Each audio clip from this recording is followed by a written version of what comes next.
Yang pertama saya mau ke Bone Bolango dulu. Pak Asisten 2 Pemda Bone Bolango, ya sekaligus sebagai PLT Direktur setelah Pak Yusar mengundurkan diri. Ya Pak Asisten 2, apa permasalahan di Bone Bolango? Mungkin sekaligus di publik ingin tahu juga apa yang melatar belakangi Pak Direktur mengundurkan diri. Apa benar karena permasalahan keuangan di sana? Kita dengar juga banyak hutang kontraktor yang belum terbayarkan. Bahkan banyak upah karyawannya juga sering tertunda. Padahal cukup besar, sekitar 40 dari 2012 ya, 42 miliar penyertaan modal oleh Pemda.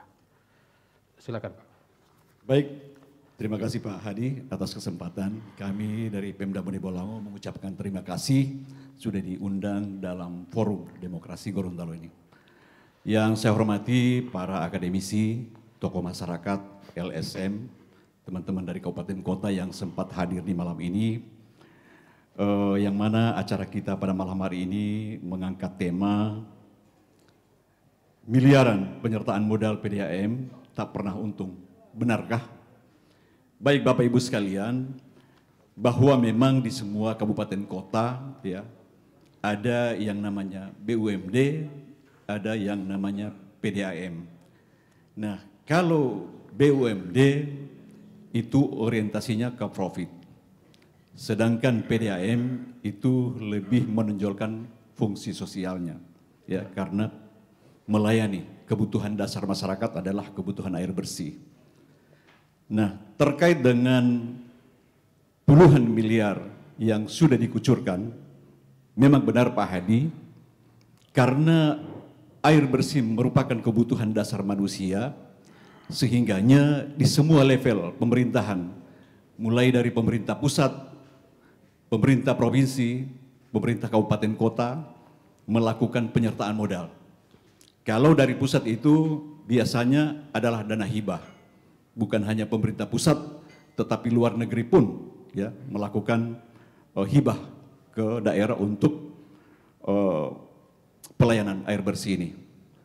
Nah, kalau kami di Kabupaten Bone Bolango, ya kurang lebih hampir mendekati 50 miliar, ya itu terdiri dari dana hibah dari pusat dan penyertaan modal dana APBD Kabupaten Bone Bolango sejak tahun 2011. Ya. Terkait dengan apa yang disampaikan oleh Pak Hadi tadi, memang benar bahwa di tanggal 3 kemarin Bapak Bupati melakukan evaluasi kinerja ya, Direktur PDAM yang salah satu fungsi PKM pemegang kuasa pemilik modal melakukan evaluasi. Nah, ternyata memang benar bahwa Dirut lama Pak Yusar Laya setelah memaparkan kinerja di 2021 juga beliau mengajukan surat permohonan ke Pak Bupati untuk mundur diri. Nah, sehingganya saya selaku asisten 2 ya ditunjuk oleh Pak Bupati sebagai pelaksana tugas daripada PDAM Kabupaten Bone Bolango. Nah, lagi-lagi tugas utama saya sebagai PLT tentunya segera mempersiapkan, merekrut, melakukan job fit and proper test, ya, fit on proper test kepada dan tentunya calon direktur definitif. Nah, jadi nantinya di sana akan terbuka secara umum, kami akan lakukan fit and proper test untuk dirut yang definitif. Mungkin sementara, terima kasih. Kira-kira apa yang menjadi alasan beliau mundur? Katanya juga karena masalah pengolahan keuangan. Kebetulan saya hari ini sudah masuk di PDAM setelah memang desas-desus itu bahwa gaji karyawan tidak terbayarkan. Ada yang bilang 6 bulan, 5 bulan.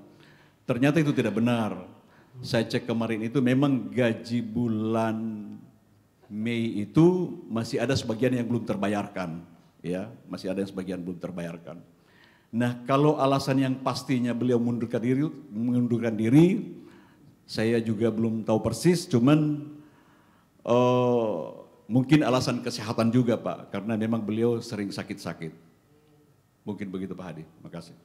Ya, jadi tanda tanya orang-orang ini kan jabatan Direktur PDAM ini kadang bisa jadi jabatan yang diincar. Ya, sangat seksi, banyak mengelola keuangan dan ya bisa saja berdalih seperti tadi, PDAM ini tidak mencari keuntungan.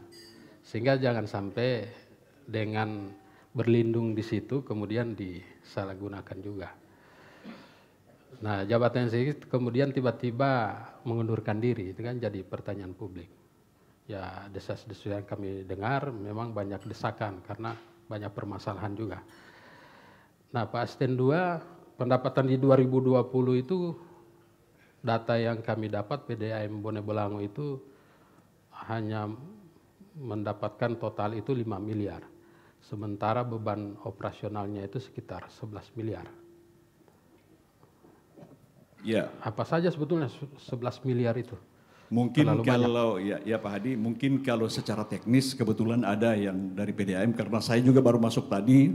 Ya, jadi yang bisa menjelaskan mungkin Pak Anwar dari salah seorang kepala boleh langsung bagian.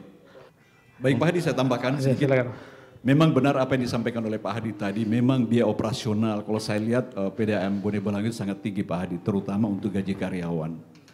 Memang karyawan itu bukan cuma 82 Pak Hadi, kalau tidak salah 97 saya lihat tadi di daftar.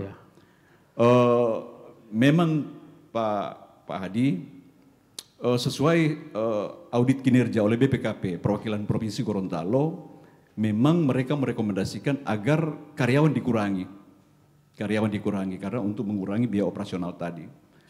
Nah, tadi saya sudah masuk ya. Saya akan lakukan bukan pengurangan pegawai Pak Hadi, tapi karena saya memperhatikan dari sisi manusianya, mereka rata-rata orang Bone Bolango, sudah berkeluarga, punya anak, punya beban. Saya akan lakukan penurunan gaji mereka Pak Hadi. Memang kalau saya lihat, gaji mereka itu rata-rata di atas honor Pemda misalnya.